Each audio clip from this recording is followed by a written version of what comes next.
হ্যাঁ, গতকালকে আমরা আগরতলা রেল স্টেশনে একজন ড্রাগ পেডলারকে গ্রেপ্তার করা হয়। যদিও এটা আমাদের আগরতলা জিআরপি এবং আগরতলা আরপিএফ মিলে এটা জয়েন্ট অপারেশন করা হয়েছে। তো ওনার কাছ থেকে একটি ব্যাগের মধ্যে, হাফ ব্যাগের মধ্যে ৮ প্যাকেট গাঁজা, যা ওজন করলে দেখা গেল ৮ কেজি ১০০ গ্রাম। তো উনি অ্যাকচুয়ালি রানী কমলাবতী যে এক্সপ্রেস আছে ওটা করে ওই গাঁজাগুলি নিতে চেষ্টা করেছিল এবং জিজ্ঞাসায় বলে যে উনি এগুলি মানে ইউপিতে নিয়ে যাবে, যেখানে ওগুলার পার কিলো প্রায় ২০,০০০ টাকা করে বিক্রি করতে পারবে এরকম বললো। এবং এই সুবাদে যদি হয় তাহলে দেখা গেছে প্রায় ১,৬০,০০০ টাকার মতো ওইখানে ডেস্টিনেশন মূল্য হয় আর কি। তো আমরা গতকালকেই আমাদের আগরতলা জিআরপি থানাতে ওনার এগেনস্টে একটা মামলা নিয়েছি এনডিপিএস দ্বারায়।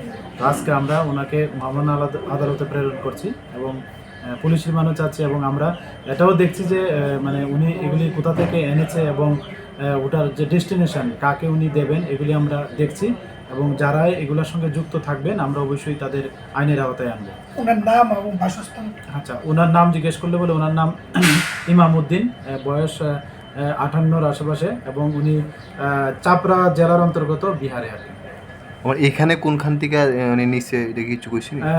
এগুলি তো উনি এখনো মানে জায়গার নামটা বলতে পারছেন না বা উনি ইন্টারন্যাশনালি বলছেন না, এও হতে পারে। তো আমরা ইন্টারোগেশন চলছে, দেখি এবং যারা এটার সঙ্গে যুক্ত থাকবে আমরা অবশ্যই তাদেরকে আইনের আওতায় আনবো।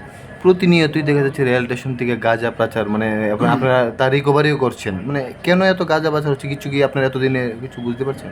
দেখুন, এটা আপনাদের মাধ্যমে আমরা অনেকবার বলেছি, যারাই মানে এটাকে করিডোর হিসেবে ব্যবহার করার চেষ্টা করবে আমরা অবশ্যই তাদের আইনের আওতায় আনবো। এবং আমরা এই লক্ষ্য নিয়েই আমরা আগরতলা জিআরপি, আরপিএফ এবং আমাদের বিএসএফ এবং আমাদের যে আরও সিস্টার এজেন্সি আছে আমরা সব মিলিয়ে কাজ করছি। এবং কিছুদিন আগে আমাদের যে ডগ স্কোয়াড আরপিএফের ওনারাও এসছেন।